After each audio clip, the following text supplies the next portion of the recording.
Según relata el Nuevo Testamento, Jesús de Nazaret fue ajusticiado por las autoridades de su tiempo y condenado a ser crucificado. El Evangelio según San Juan indica explícitamente que tras su muerte, José de Arimatea, uno de los discípulos clandestinos de Jesús, pidió autorización a Pilato para retirar el cadáver.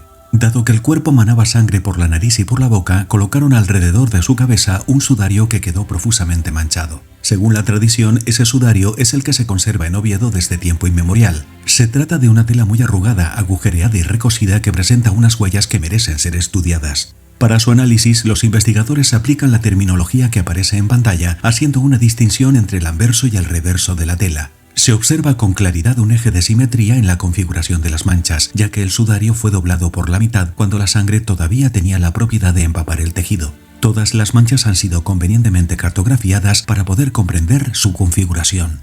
Las personas que se hicieron cargo del cadáver de Jesús, según indican también los evangelios, lo envolvieron en una sábana limpia, tal y como era la costumbre de los judíos en el siglo I a la hora de sepultar. Esta sábana es lo suficientemente larga como para envolver el cuerpo de un varón adulto, cubriéndolo por delante y por detrás, tal y como se aprecia en esta animación. El Evangelio según San Juan también indica que el cadáver de Jesús quedó en el sepulcro envuelto en la sábana y que el sudario con el que le habían envuelto la cabeza quedó enrollado en un lugar aparte. El domingo por la mañana, cuando las santas mujeres acudieron al sepulcro para terminar de embalsamar el cadáver, descubrieron que el cuerpo había desaparecido. Sin embargo, tanto la sábana como el sudario permanecían en el interior de la tumba, tal y como la comitiva fúnebre los había dejado colocados en el momento de la sepultura.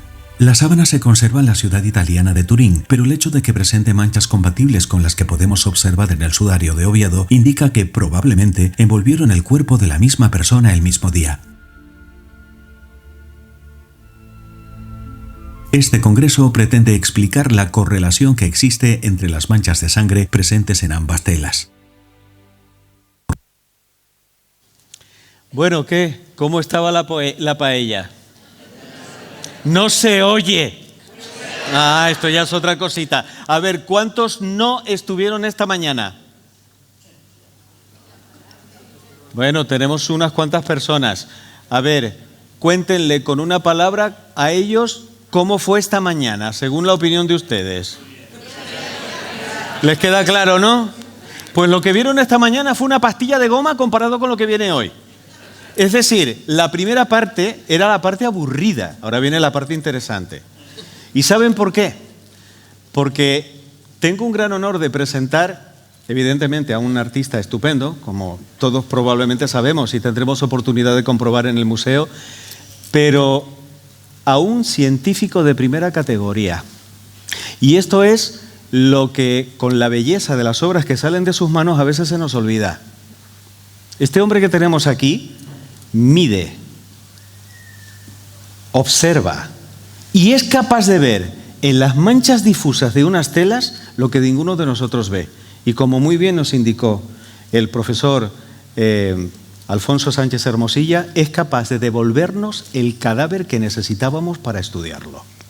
Por eso, de verdad, que debemos estar muy agradecidos a la labor ímproba que ha desarrollado el siguiente ponente, que es doctor en Bellas Artes, profesor titular de la Universidad de Sevilla, académico numerario de la Real Academia de Bellas Artes de Santa Isabel de Hungría de Sevilla y exdirector del Departamento de Escultura e Historia de las Artes Plásticas y, por supuesto, miembro eminente del equipo de investigación del Centro Español de Sindonología.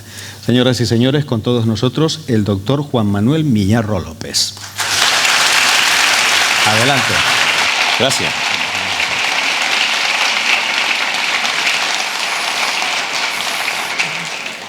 Muchas gracias, Andrés.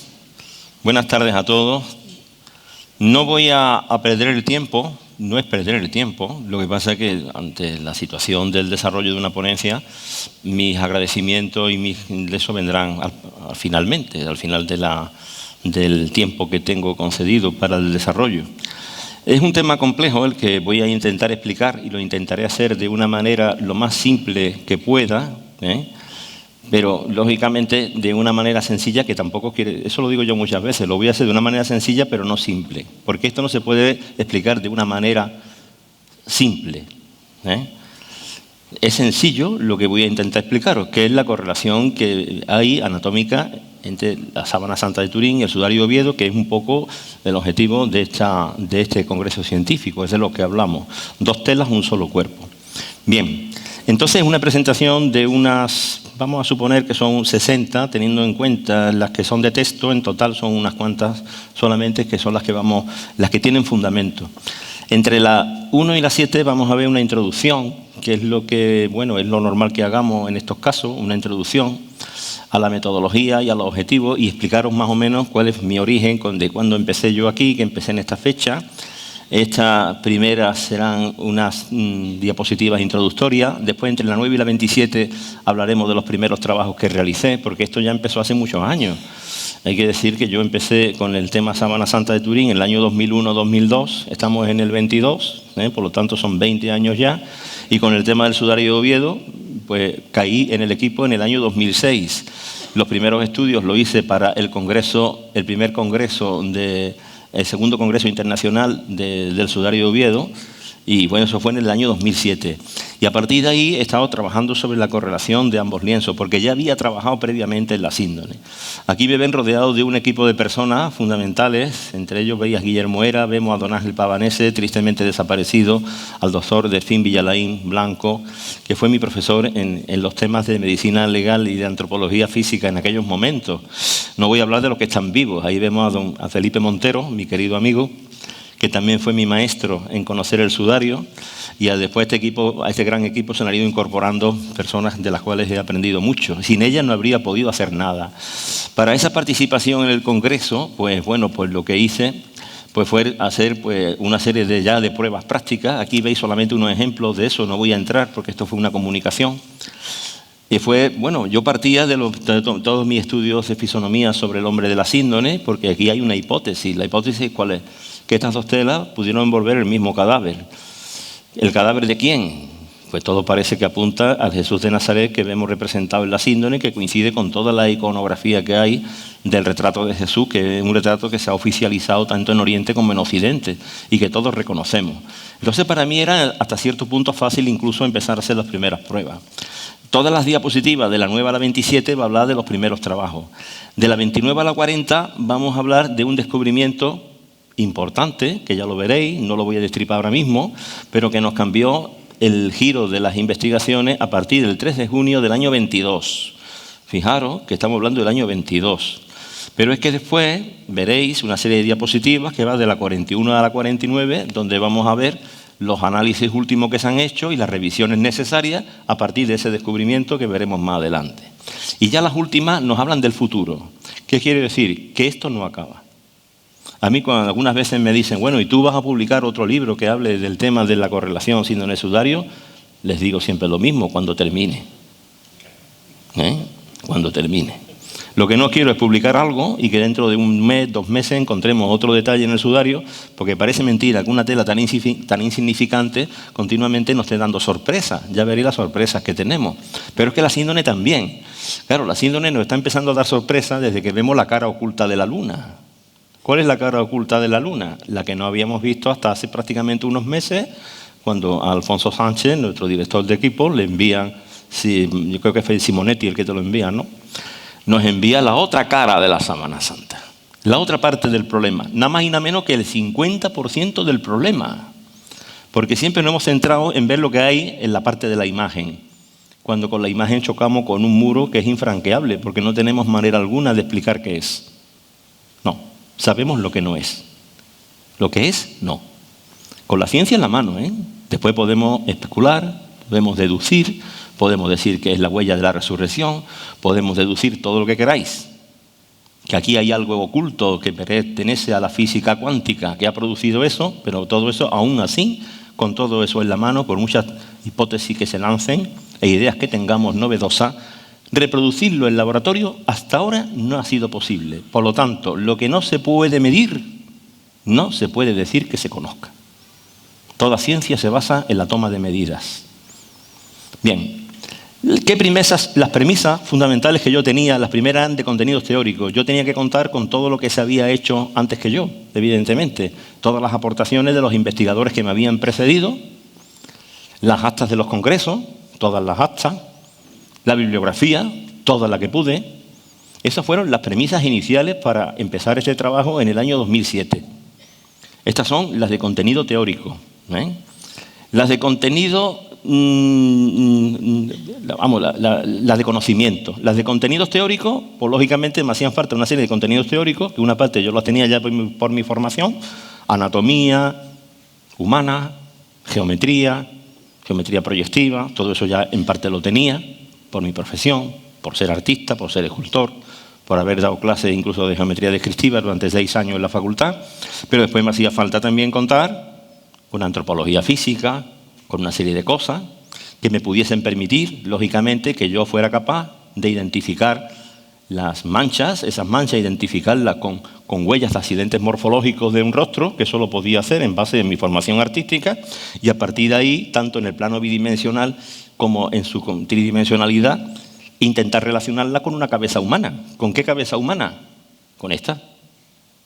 Y esa ya la tenía yo hecha, de alguna manera, porque era el estudio que había hecho de la representación del hombre de la síndrome allá en el año 2001. Ese retrato, que no sé si vosotros conocéis, pero que yo lo he divulgado francamente en muchos sitios, y que, bueno, lo veremos en el museo después, ¿vale?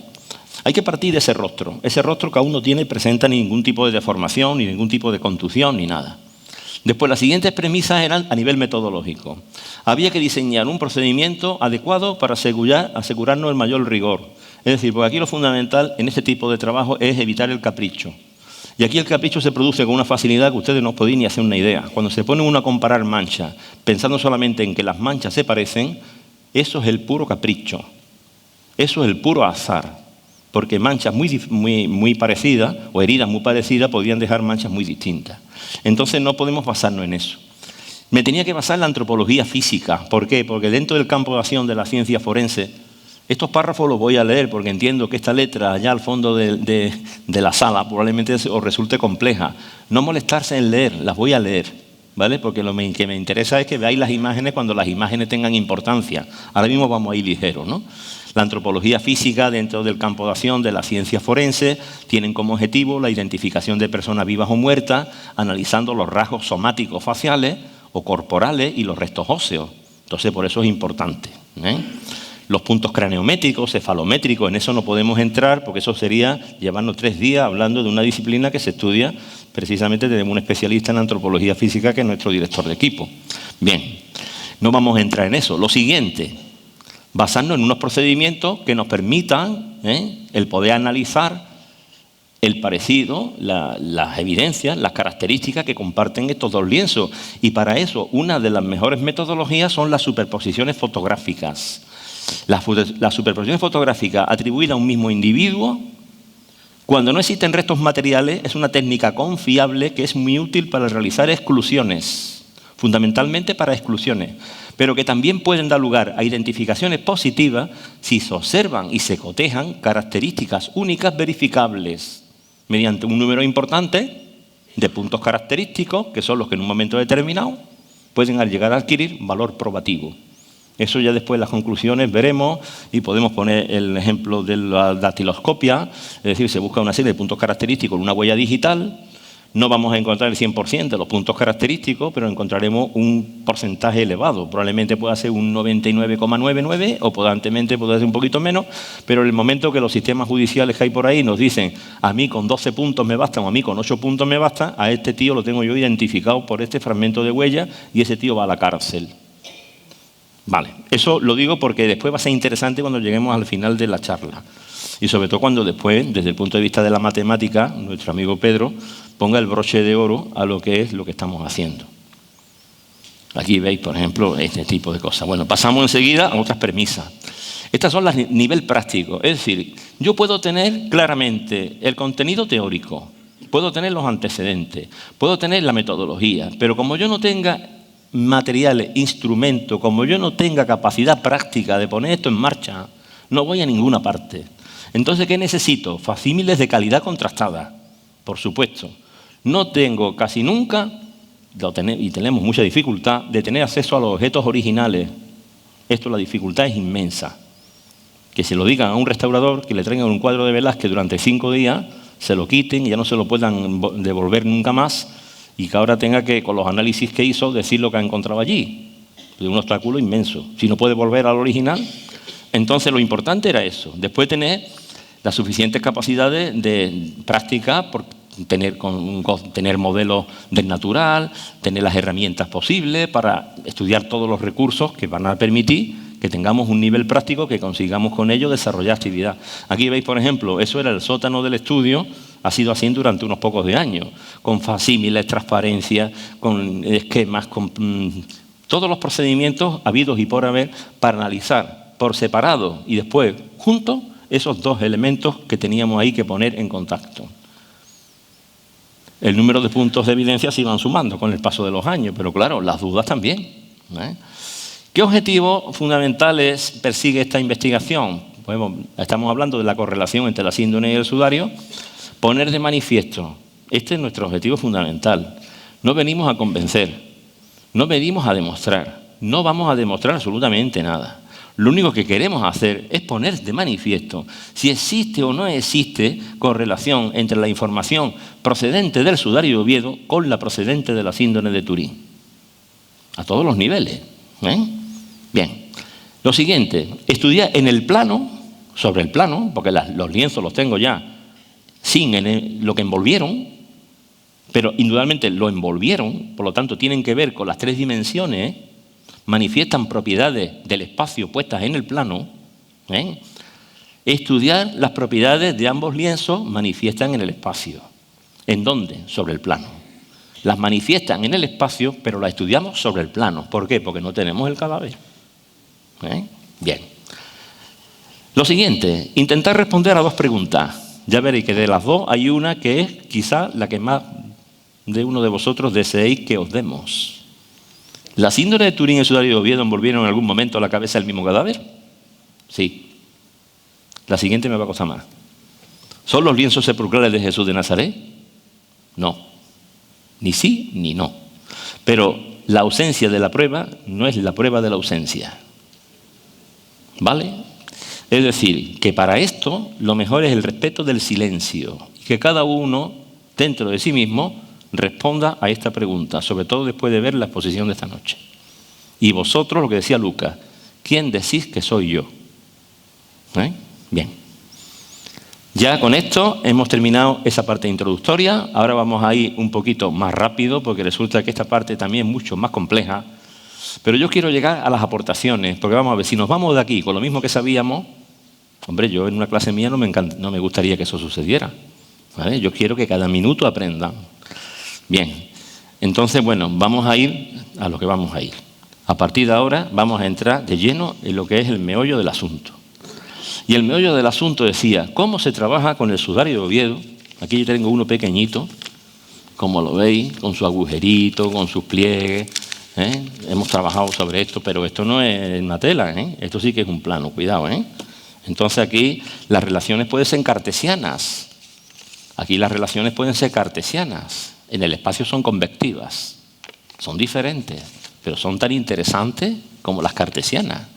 Porque tres puntos que estén aquí en este plano van a seguir estando aquí, aunque yo esto lo lance al espacio y se convierta en una tela. Lógicamente, las distancias que hay entre ellos serán diferentes, pero cuando yo esto lo recupere y lo ponga otra vez en el plano, los puntos van a seguir estando ahí, no se me van a caer al suelo. Entonces esa es la importancia que tiene lo que hacemos. Ver que esos puntos están a las mismas distancias, en los mismos lugares, en un lienzo y en otro. Lienzos que tienen historias diferentes, que han estado en sitios distintos y que esto no tendría por qué pasar. Que podría pasar por casualidad en 2 puntos, podría pasar por casualidad en 3 puntos, pero que pase en más de 16 puntos, en cerca de 20 y tantos puntos, y porque no hemos quedado parados en 2 partes nada más. Eso es lo complicado. ¿Cómo se trabaja con el sudario? Para empezar, con un buen facímil. Aquí tenemos la fotografía de un escáner de la superficie RI que se hizo en el año 2007, muy en Oviedo. La cuadrícula de la superficie RI, la cuadrícula esa en eje de abscisa y ordenada de 2 centímetros cuadrados. El calco que me hizo mi amigo Felipe del sudario de Oviedo, que para mí es lo que tiene un valor increíble, incluso mejor que las fotografías, porque las fotografías a veces, la escala, pues bueno, pues bien, es un facímil escala 1:1. Yo cuando lo he comprobado algunas veces con el calco de Felipe, me ha dicho una de dos, o Felipe ese día no tenía mucho pulso, que yo lo dudo muchísimo, o bueno, quiere decir que esta fotografía tiene unas aberraciones y tiene unas desviaciones provocadas por la óptica que no me cuadran. Bien. Una vez que teníamos ya los facímiles, lo primero que hay que hacer es atribuirle, y esto ya me han antecedido en personas importantes, entre ellos el doctor Ángel del Campo, francés, que localizó una serie de puntos, Acar, José Benítez Acar creo que fue también, en fin, todo lo que os he dicho antes. Es decir, yo no entro en esto sin ningún bagaje, entro con un equipaje lleno de datos, donde ya se han identificado una serie de rasgos y se han atribuido esa serie de rasgos, y yo después los he intentado verificar, los he intentado corregir, he intentado ampliarlo. Entonces, con el equipo trabajando, o sea que no es una cosa mía sola, que va, todo lo que yo hago enseguida pasa por el filtro de mi director y por el filtro de los demás del equipo que tienen algo que decir en el asunto. El caso es que lo primero es atribuir qué inclinación tiene, dónde está verdaderamente el eje de simetría del rostro, lo que se llama el plano medial, lo que nos dividiría la cara en dos partes simétricas. Normalmente tenemos simetría bilateral, y digo normalmente porque no es geométrica. Por eso se pueden reconstruir los hemirrostros, pueden reconstruir retratos distintos de la misma persona, ¿vale? Pero bueno, tenemos los datos suficientes para saber que la inclinación era esta. A partir de ahí podemos trazar los planos siguientes, que son los perpendiculares, los transversales, y esos planos, tanto los que son en el sentido vertical como los que son en el sentido horizontal, ellos contienen los puntos cefalométricos o craniométricos, que es una planimetría que se hace en el espacio de una cabeza humana, que tiene una relación directa con ciertos accidentes topográficos que sabemos que no cambian de sitio, porque son elementos de la topografía del cráneo que están donde tienen que estar. Muy bien. Entonces, a partir de ahí, también podemos estudiar la dirección de la gravedad que afecta a esas manchas, que sabemos que hay una parte de esas manchas que se producen según la mancha y el ángulo que se pueda trazar ahí, como la bisectriz de la mancha, nos dice que la dirección de la gravedad en el caso de la síndrome fue cambiante porque estaba vivo, en parte cuando tuvo sangrado vital, y en el caso del sudario ya hay dos posiciones, una que lo sitúa en posición vertical y la sangre es afectada por la vertical según una dirección determinada, y después hay otra que parece ser que ya el cadáver abandona la posición vertical y se encuentra en decúbito prono lateral derecho. Bien, esa es la dirección de hipótesis de dirección de la gravedad. Inclinación del plano medial del eje de simetría del rostro, lo tenemos ahí, y la dirección de la gravedad es un proceso que está en estudio y la inclinación del rostro está en 15 grados. Vamos a ver, digo que la dirección de la gravedad está en estudio porque en el sudario de Oviedo no tenemos hilos de sangre, no tenemos trayectoria única, tenemos unas manchas que se comportan evidentemente en función de la topografía, se mueven por la topografía del rostro, donde hay depresiones, lógicamente, donde hay salientes no, donde hay depresiones sí, pero influida por la gravedad, nunca influida por otra cosa. Por un lado topografía y por otro lado gravedad. Entonces, claro, eso nos puede decir, nos puede intuir qué dirección tendría la gravedad en ese momento en el que está manando ese líquido que sale por las fosas nasales, por la nariz, etcétera, etcétera, que ha sido bien descrito por Alfonso esta mañana.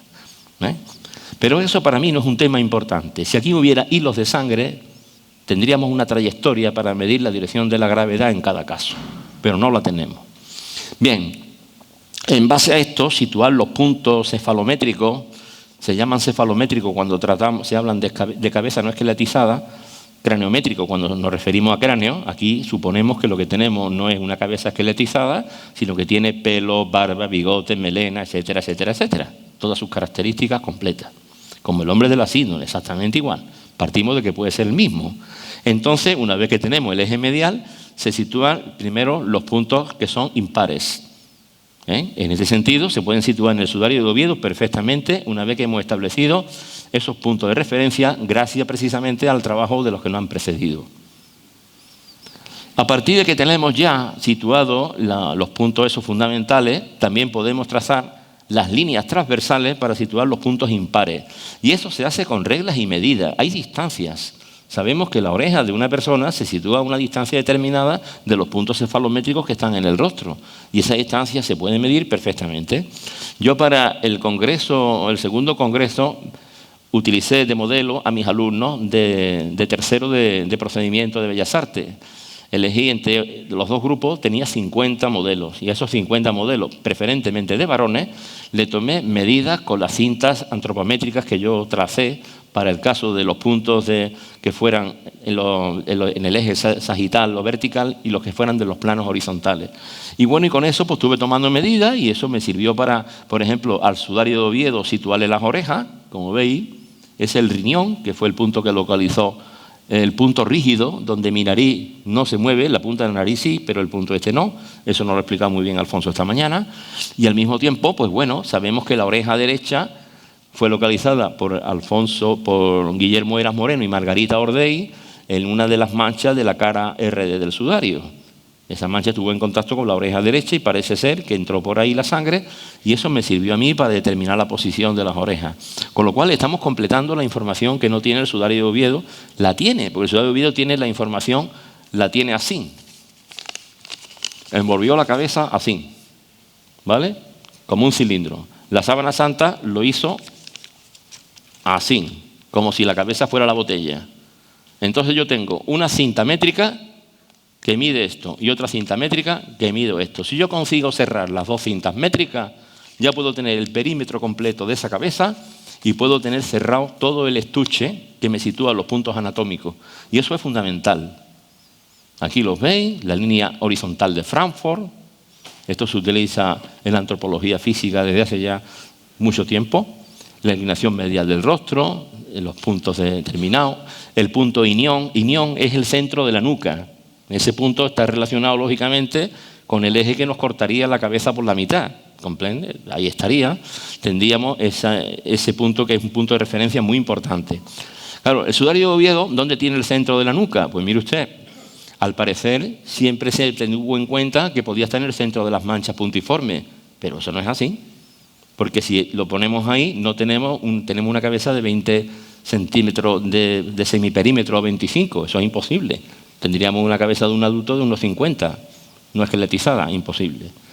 Bien, todo esto eran reflexiones que eran fundamentales para poder trabajar y poder situar las cosas en el sudario. Con la síndone, exactamente igual. Pero con la síndone además teníamos un detalle. La síndone adorna todas esas manchas que llegan por contacto, igual que en el sudario, llegan por contacto. En la síndone llegan además con una información añadida que no es esperable que estuviera, pero que está, que es la imagen. Entonces la imagen en la síndone nos ayuda muchísimo. Pero igual que con el sudario había que contar con buen material facímil y con buenas fotografías, sobre todo las fotografías especiales del rostro. Ahí tenéis las que obtuvo Tamburelli a través de las fotografías del VP8 de Jackson, porque misteriosamente la imagen sindónica ofrece como una especie de información de su tridimensionalidad. Es decir, tiene codificada información tridimensional, aparte de comportarse como un negativo óptico. Muy bien. Pero es que resulta que esa información tridimensional se mantiene en todos los facímiles, misteriosamente. Se mantiene en todo, en los malos, en los buenos, en todo. Mejor en los buenos que en los malos. Lógicamente, y eso incluso a mí me ha permitido, como veis en esas imágenes que os señalo aquí, tener fotografías en 3 dimensiones del rostro. Y eso lo hace un programa, eso no está forzado de ninguna manera, simplemente con una fotografía. Esa información es fundamental. Contar con el reverso y el anverso es fundamental, pero pasa que el anverso contamos desde hace poco tiempo. Pero en definitiva, nosotros hemos estudiado las manchas de sangre que están en contacto con los puntos maculantes. Esas se encuentran más en la parte interna de los tejidos, más que en la parte externa, que es por donde sale la sangre. Bien. En la síndrome además es muy fácil situar el eje medial del rostro, porque tenemos imagen. Entonces hacer esto en la sábana santa es muy fácil. Situar los puntos cefalométricos en la línea vertical, facilísimo. Podemos medir y podemos situar todos los puntos impares, desde los que están en la cara hasta los que están en la nuca, todos. Y se pueden medir perfectamente y comprobarlos con modelos del natural. Y a partir de ahí, pues vemos que podemos colocarlos todos los puntos. Incluso cuando hacemos eso, podemos hacer una cosa que en la síndrome es imposible. Gracias al sudario de Oviedo, gracias a situar los puntos cefalométricos, podemos colocarle a la sábana santa las orejas, porque las tiene en donde son previsibles que estén, lógicamente. Por lo que quiera que sea, no tenemos información lateral del cuerpo del hombre de la síndrome ni de su cabeza, pero sin embargo tenemos esta información. El inión está situado por ahí, ya tenemos los puntos pares, tenemos los puntos impares, podemos completar la formación anatómica lateral de la cabeza, porque en el sudario de Oviedo la tenemos, y ahora aquí ya pues tenemos también la información lateral en la síndrome. Ya estamos preparando el campo para poder hacer el contraste entre ambas telas. Se trazan ya a partir de ahí las primeras superposiciones entre transparencia y fotografía. Ahí estamos superponiendo transparencias del sudario con transparencias de la síndrome. Ahí veis la parte de la nuca, cómo las cosas se van disponiendo según los ejes anatómicos, no según las manchas. Yo primero pongo los ejes anatómicos, después compruebo qué ha pasado con las manchas. Eso es lo que hay que hacer, no al revés. Y a partir de ahí llegan los primeros resultados. Aquí veis los primeros resultados del año 2008, que esto ha cambiado a partir del año 22. Ha cambiado un poquito, pero muy poquito. Bien, ahora ya una vez que hacemos esto, pues hemos encontrado que hay una serie de cosas que coinciden perfectamente, pero como antes he dicho, una misma herida puede originar en dos lienzos distintos manchas de sangre muy diferentes. Luego, las coincidencias nunca se deben de basar en la forma de las manchas, sino en que su posición es relativa en el plano y en las distancias que las separan. A partir de ahí empezamos con las superposiciones ya que van más en serio, porque ya no se coge transparencia y fotografía, sino ahora fotografías directas, de uno y de otro. Y para eso hay que hacer una serie de operaciones para la correcta superposición. La primera, hay que ajustar la escala correcta de superposición entre los dos lienzos, para que se puedan, lógicamente, comparar a la misma escala. La siguiente cuestión, ajustar la posición relativa de la fotografía. ¿Para qué? Para poder cruzar la información de una manera correcta. Por ejemplo, en la síndrome sabemos que es así, pero en el sudario podría ser así o podría ser así. ¿De qué manera es? Pues de la manera que es, de la que hemos estudiado antes, consiguiendo el eje de inclinación a través de la situación de los puntos cefalométricos. Se puede medir la inclinación de ese eje, pero aquí no importa, porque lo que importa es la línea, porque son las líneas que después vamos a hacer que se superpongan. A partir de ahí, como veis, tenemos la línea de situación vertical, aquí tenemos la referencia para la escala, aquí tenemos la referencia para la escala, aumentamos el tamaño de la foto hasta que los círculos estos se superpongan perfectamente. A partir de ahí desplazamos el sudario, lo movemos para que esta línea que aquí es oblicua coincida con esta otra. Ya tenemos riñón y tenemos ya esa línea de referencia. A partir de ahí ya podemos ver cómo se ajustarían estos temas. Aquí tenemos la zona occipital, el opistocranium, con el punto más prominente de la línea medial occipital, que es el inión, y después tenemos aquí el riñón, extremo del hueso nasal, 15 grados de inclinación del rostro. Conclusiones provisionales. Esto en parte habéis visto esta mañana algo de esto ya. Entonces, como veis, son una serie de elementos que vamos combinando o que vamos comparando, que están a la derecha y a la izquierda. Por un lado tenemos la síndrome, por otro lado tenemos el sudario, y vamos viendo que vamos encontrando una perfecta confluencia, una perfecta correlación entre lo que vemos en un sitio y lo que vemos en otro. Donde se supone que hay un edema en uno, hay un edema en otro. Donde se supone que hay una inflamación en uno, hay una inflamación en otro. Donde parece que falta pelo en uno, falta pelo en otro. Donde la nariz parece torcida en uno, está torcida en otro. Toda la morfología, incluso ensayando dibujos, claro que todo esto, claro, es gracias a los instrumentos del artista. Por eso aquí se habla también un poco de arte. Claro, yo intenté dibujar sobre un facsímil del sudario en transparente, dibujar un rostro. Claro, el rostro sale horrible, porque el rostro humano no es desarrollable, igual que una esfera no lo es. Porque si se desarrolla tenemos que aplastarlo, tenemos que deformarlo y tenemos que prácticamente destruir toda la armonía de un rostro. Nuestro rostro no permite el desarrollo, pero sin embargo se podría atribuir un desarrollo en función de las manchas que tenemos. A partir de ahí se puede hacer una superposición buscando la topografía. Las topografías coinciden perfectamente. Donde una sangre parece que no se desplaza porque hay un bollo. Curiosamente. Y a partir de ahí, eso lo hacemos también con la nuca. Esto está en fase de revisión. No voy a poner las transparencias que se están haciendo ahora porque no se han terminado todavía. Y aquí vais a ver ahora una superposición que es la que hacíamos anterior al año 22. Vais a ir viendo paso a paso cómo sobre la síndone se superpone el sudario con la correcta posición. Pero aquí hay una cosa que os voy a llamar la atención inmediatamente. Fijaros aquí lo que pasa. ¿Habéis visto que aquí hay un desplazamiento entre el agujerito del sudario y la mancha de sangre? Porque aquí no sabíamos que donde aquí hay un agujero en el sudario hubo una mancha de sangre. Y eso lo sabemos a partir del 3 de junio del año 22. Y a partir de ahí se puede hacer ahora, esto ahora se desplaza y esto ahora es cuando ya tenemos aquí la llave. Se puede decir que tenemos lo que nos faltaba para que eso fuera perfecto. ¿Habéis visto cómo no? Muchas cosas sí, pero otras no. Como puede ser normal, ¿eh? Vamos a ver. Porque vamos, una tela se mueve y una tela se arruga, ¿eh? Cuidado. No penséis que estamos hablando aquí de un mapa topográfico resuelto en un plano rígido que no se deforma y que no tiene deformaciones superficiales. Claro que las tiene, ¿no? Ya nos vamos de aquí y nos metemos ahora en esto. A partir del 3 de junio, ¿qué es lo que pasa? Pues pasa lo siguiente. Tenemos planificado un viaje a Oviedo.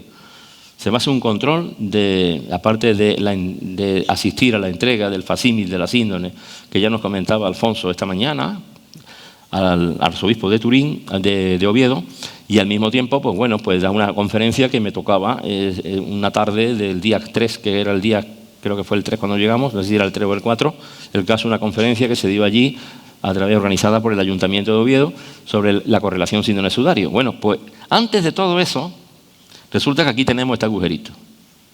Sabíamos que ese agujerito existía, sin problema. Pero resulta que a mí, antes de ir a Oviedo, como voy a dar una conferencia, se me ocurre repasar todo lo que tengo del sudario. Y claro, lo primero que hago es repasar el escáner, porque mejor que eso no tengo nada. Porque es como tener el sudario delante. Puedo ampliar y ver las manchitas, los detalles, los relieves, las fibras, puedo verlo todo, como si tuviera una lupa encima del sudario de verdad. Y me pongo a mirar y veo unas manchas ahí en uno de los bordes y digo, oye, y le hago una foto a esto y se la mando a Alfonso inmediatamente. Alfonso, ¿qué ves aquí? Y vale, pues aquí parece que esto podría ser sangre. Bueno, Felipe también está enterado del asunto y precisamente cuando viajamos a Oviedo, pues Felipe tiene la posibilidad de comprobarlo. ¿Cómo lo hace? Pues fijaros, esta fotografía ampliada, ¿habéis visto estas manchitas? ¡Qué barbaridad! Si esto es sangre, mira que si se perdió una mancha de sangre, que además es clave. Bueno. Felipe Montero estudia la zona con microscopio, saca estas fotografías y aquí vemos algo que puede ser perfectamente una acumulación de sangre, perfectamente marcada. ¿Hace falta analítica? Hombre, pues sí, si se hace una analítica de aquello, evidentemente mucho mejor. Pero hay otra cosa que se puede hacer, que es comprobar si esa sangre está en otras partes del tejido. Porque si está en otras partes del tejido, porque se puso doble, entonces ya está certificando que evidentemente allí hubo una mancha de sangre que se perdió. Aquí veis cómo esto era lo que hacíamos antes de conocer esto. Esto es una coincidencia muy gorda, ¿no es verdad? Si ahí verdaderamente hubo una mancha de sangre, está exactamente a la distancia que tiene que estar del éxilon y a la distancia que tiene que estar del borde de la ceja, te da prácticamente la escotadura nasal, te está dando una marca perfecta, te está dando forma incluso. ¿Habéis visto que tiene una forma ovalada, con dominante vertical? Bueno, vamos a comprobar. Llegamos del viaje de Oviedo con unas ganas terribles de buscar la mancha. Guillermo se puso a buscarla también como yo. Después todo esto compartido con el equipo, evidentemente. Y empezamos a trazar. Venga, el eje de simetría de las manchas. Aquí está el agujerito. ¿Qué pasaría en la cara RD? Pues la cara RD tendría que estar también. Está.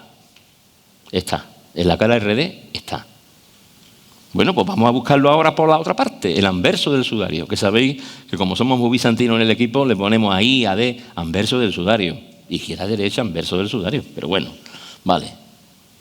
Vamos a ver si aquí está el agujerito, El simétrico está. Entonces hubo una mancha ahí, no hay duda. Vamos a ver, seguir trabajando con fotografías especiales. Ultravioleta. ¿Está? En el ultravioleta está. Fotografía de luz transmitida. Está. ¿Qué quiere decir? Esa sangre pasa de esta manera, contacto directo en la superficie RI, filtrado a la superficie AD, contacto a la superficie AI y filtrado a la superficie RD. Se produce en el primer momento en que la tela se le coloca al cadáver en la primera posición doble sobre el rostro. Doble. Primera posición. Sangre de la frente del cadáver bastante fresca porque ha pasado poco tiempo, no es la segunda posición del sudario. Y esto lo podemos situar con el eje, con la localización cartesiana, la podemos situar en la sisa 11, la ordenada L. Aquí tenemos la manchita de sangre perdida. Y amigos míos, esto me permite hacer esto que estoy haciendo ahí. Como veis, tengo el sudario en tela plegado sobre el rostro de la síndone y lo que veis debajo del agujerito no es un rotulador mío, es la mancha de sangre del lado izquierdo de la frente de la síndone. Exactamente así. Y la inclinación del sudario, bueno, las arrugas, con todo ese tipo de cosas, todo eso está ahí también, pero ahí está. Y ahora podemos hacer este tipo de superposiciones. En el 3D, fijaros, en el 3D es que me da también los relieves de... Vamos, es que es increíble. Los relieves del rostro coinciden los relieves, el pómulo derecho inflamado a tope, el pómulo derecho inflamado a tope, el mentón inflamado, el mentón inflamado.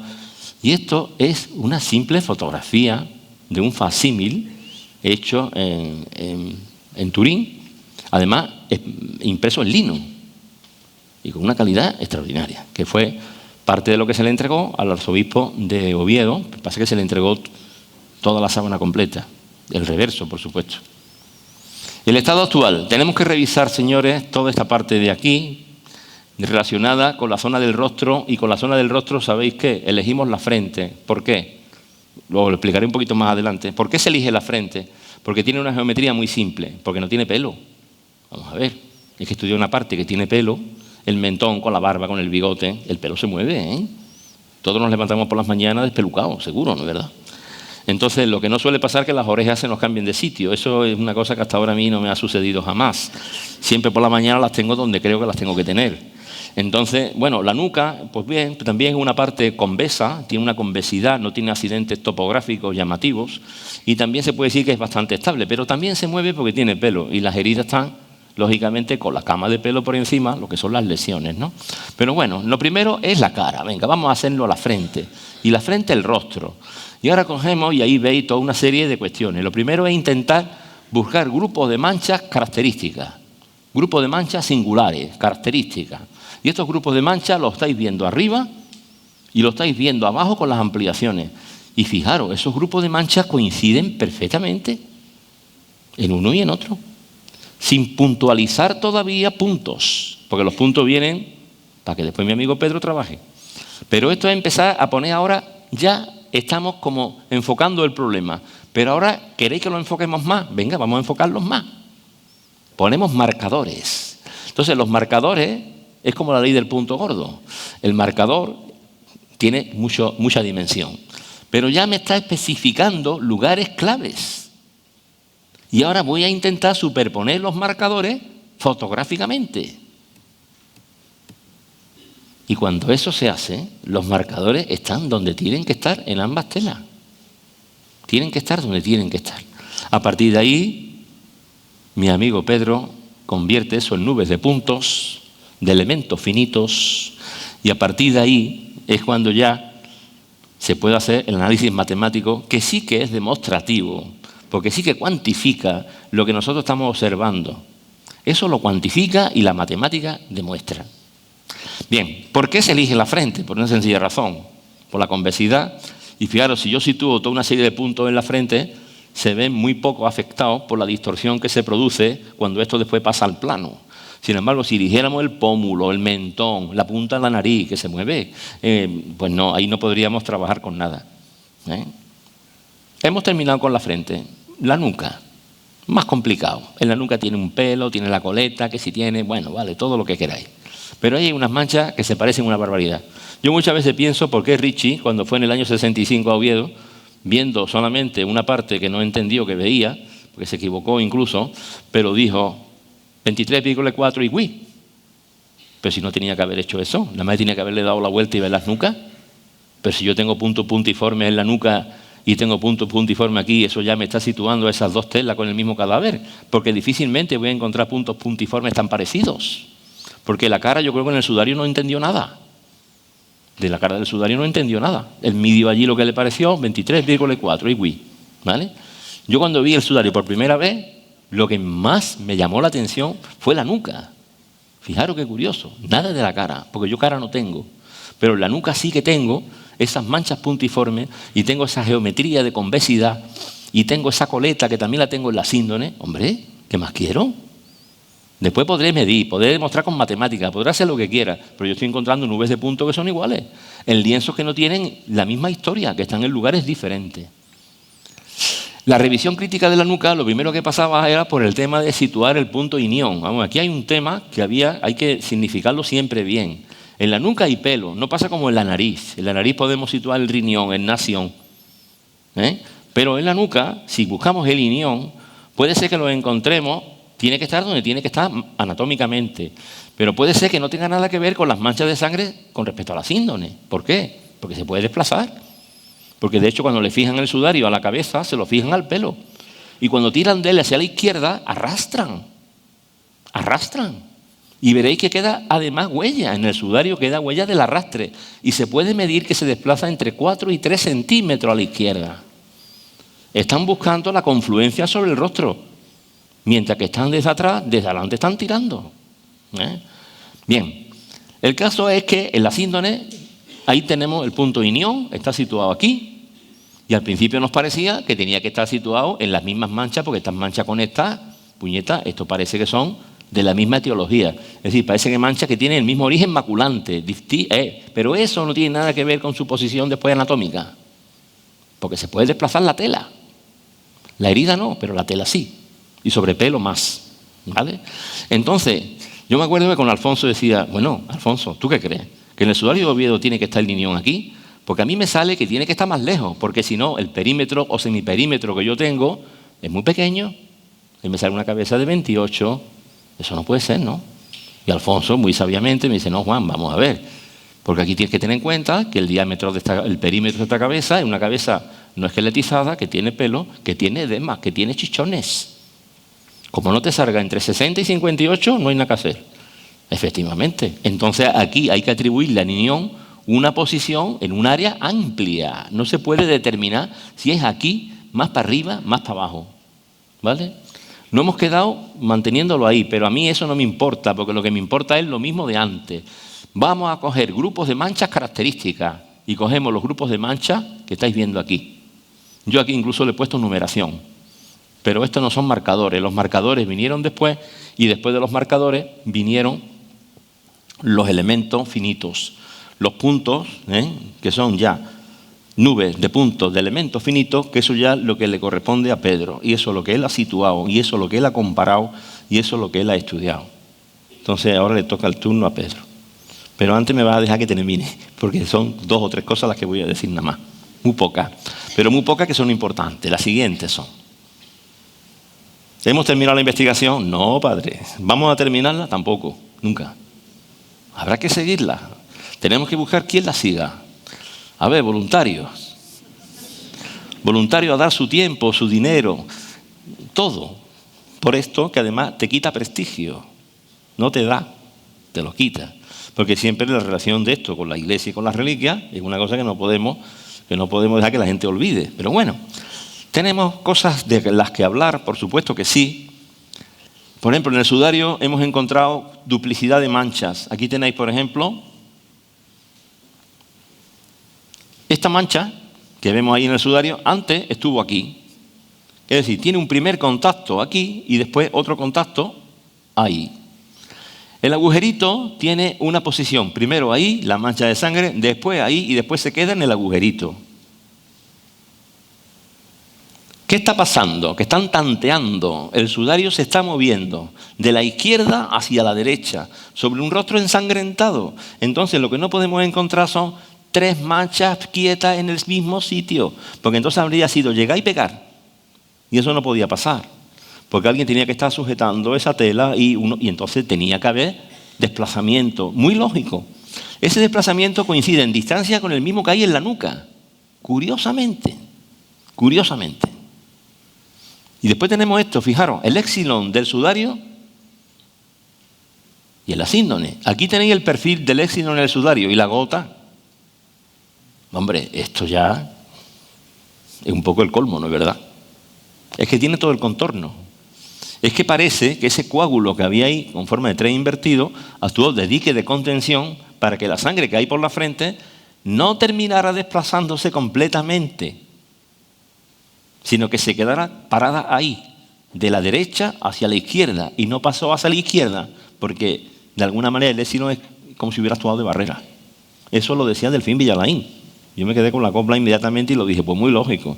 Si esta sangre se engrosó, este coágulo, por las arrugas de los pliegues frontales, que además ese éxilon tiene esa forma, porque nos habla de vida y de dolor.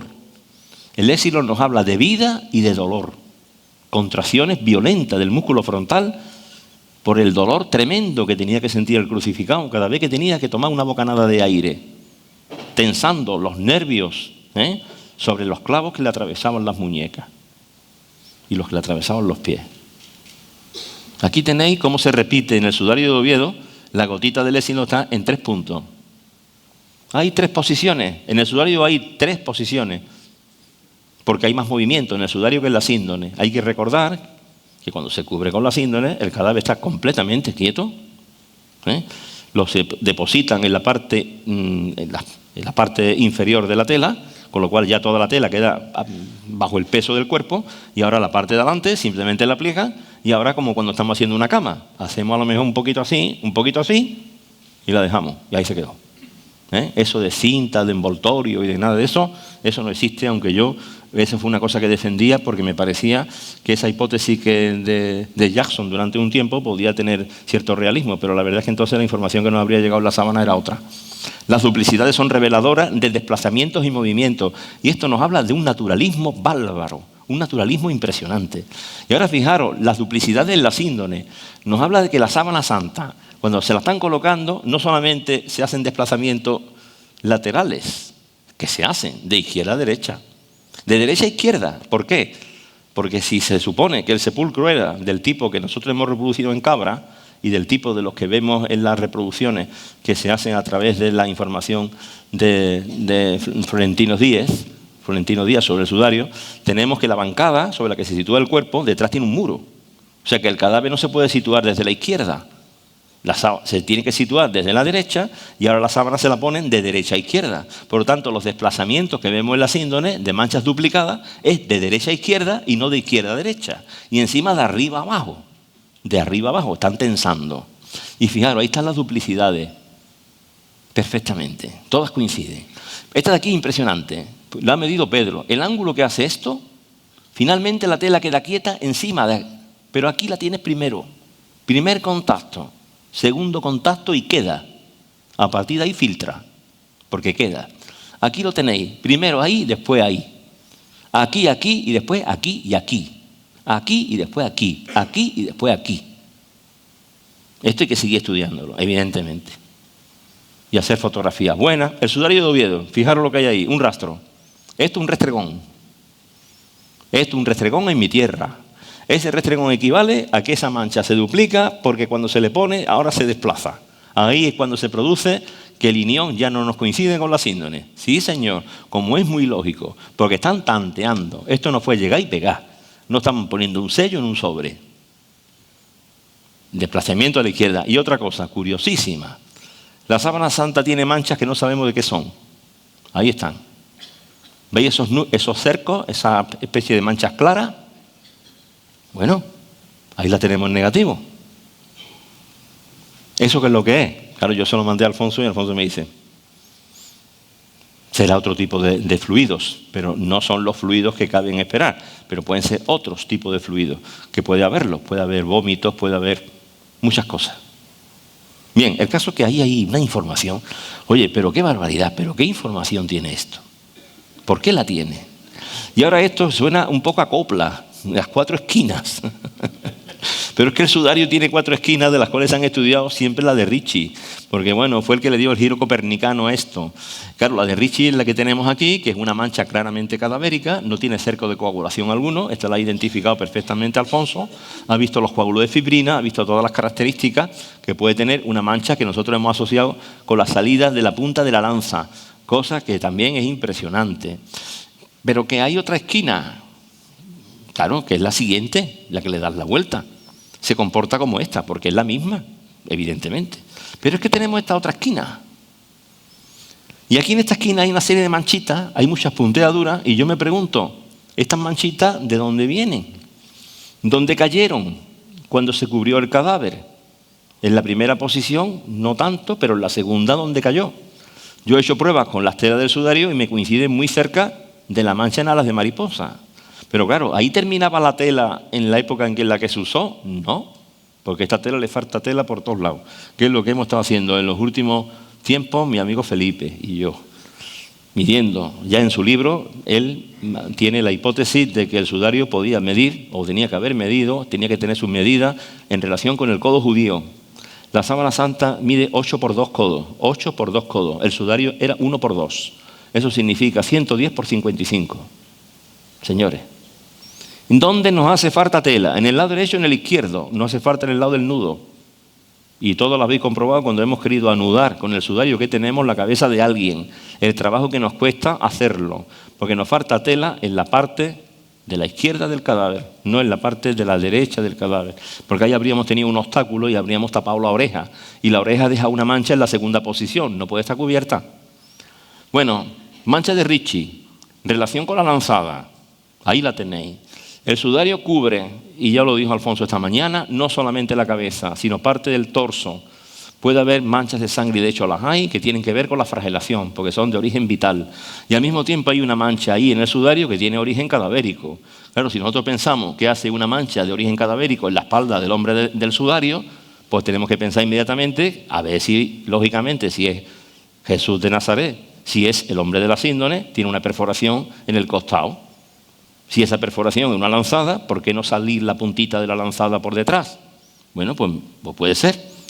Vamos a buscar en la síndone manchas candidatas. Buscamos manchas candidatas en imágenes digitales de alta resolución, no en los facímiles, porque ahí no vemos nada. Tienen que ser imágenes digitales de alta resolución. Y ahí encontramos una mancha candidata que es esta, que como veis no tiene unas características que la asociemos a las manchas del flagrum, es decir, a los taxilos. Los taxilos tienen unas características muy claras. Parece que tiene además debajo como una especie de algo, como si fuera un fluido que le hace como un cerco debajo. Bueno, esto ya puede ser otro tipo de fluido. A ver si esa mancha va a tener características cadavéricas. Tenemos en su negativo, y ahora tenemos otra candidata que es esta, que fijaros que tiene hasta un labio como si tuviera la misma proyección de la lanzada del costado de la síndone, y encima tiene un cerco como de suero, como de líquido seroso, parecido al que tiene la síndone y parecido a la mancha de Ricci. Pero hay 3 manchas candidatas. Claro, esto yo no lo tendría que contar, esto lo tendría que contar Alfonso. Él me lo ha contado perfectamente. Puede ser que haya 3 puntos de salida. A ver, porque puede entrar una vez y dentro de la misma puede hacer varios movimientos. ¿Por qué? Porque estas manchas están en 3 sitios distintos. Unas de ellas se desplazan a la derecha y otras se desplazan a la izquierda. Entonces, bien, esto es lo que es. Ahora, ¿esto tiene que ver con esto? Sí, y con eso. Con esto podríamos decir que tenemos otra evidencia más de que la sábana santa de Turín y el sudario de Oviedo, como veis, no estamos ya hablando de la cabeza, estamos hablando del cuerpo, y eso es muy importante. Y las medidas del sudario, pues aquí tenéis, según la hipótesis que estamos trabajando en ella, el tema del codo judío, el tema del 2x1 y el tema también de lo que Felipe ha estudiado en el sudario muy bien, que en su libro lo tiene claramente especificado. En la manera de tejer parece que hay dos manos tejiendo que cruzan trama y urdimbre en una parte determinada del sudario que va esta parte que tenemos aquí, desde este punto hasta este punto, el eje donde parece que se cruzan estaría por aquí, podría estar muy cerca del eje físico de todo el rectángulo. Este sería el eje de las manchas simétricas, como conocéis. Y este sería el sudario entero. Con una tela zinc, que yo ya la tengo construida, lo que pasa es que no me la he traído porque aquí no venía a hacer prueba con ningún voluntario, el nudo se hace muy bien, Muy bien. Muy bien, muy bien. Es una hipótesis. Evidentemente seguimos trabajando. Y aquí tenéis las conclusiones. Si queréis os la leo porque creo que por ahí abajo no la vais a leer. Pero bueno, que las conclusiones son: la antropología forense es la especialidad de la medicina que se encarga de la identificación de restos humanos. La identificación positiva es posible si las características morfológicas halladas son únicas, siendo la mayoría de los casos una técnica muy sólida. Las técnicas de superficie fotográfica de las que nos hemos basado es un procedimiento que comenzó a utilizarse en la década del año 1880. O sea, fijaros aquí, las nuevas tecnologías no brillan por su ausencia. No, porque lo que no varía es el procedimiento, pero sí varían los métodos, los medios y la informática, el apoyo infográfico, etcétera, etcétera. Pero los elementos de referencia anatómicos se encuentran estandarizados. Eso toda cabeza humana comparte lo que comparte la especie.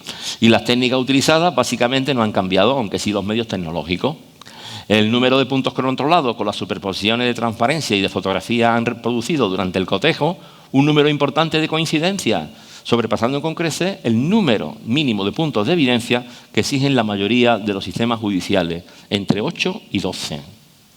Por lo tanto, estamos en condiciones de decir que ponemos de manifiesto lo que ponemos de manifiesto por todo esto que hemos dicho. Por las principales características morfológicas, por las proporciones del rostro, por las huellas singulares de algunas lesiones, por las superficies deformadas, por el número y distribución de las manchas de sangre. Todo ello, tras ser analizado en un conjunto verificado y superpuesto, nos ofrece una importante cantidad de coincidencias y, sin embargo, ninguna contradicción importante. ¿Qué es lo importante? No el número de pruebas, sino no haber encontrado en todo esto, y mira que llevamos tiempo, o somos torpísimos, pero no hemos encontrado ninguna contradicción. Y si hay una, es que una tela es del siglo VII y la otra es del siglo XIII, y entonces eso sí que es una locura, porque todos estamos hablando de un viajero en el tiempo. Bueno, ya está, ¿no es verdad? Por lo tanto, mediante una investigación podemos de manifiesto que tenemos serios motivos para pensar que la síndrome de Turing en Sudario de Oviedo envolvieron en algún momento la cabeza del mismo cadáver. Y por eso, con esta última foto, me despido. Bueno, no me despido, yo nunca me despido. Evidentemente, espero no despedirme hasta... Magnífico,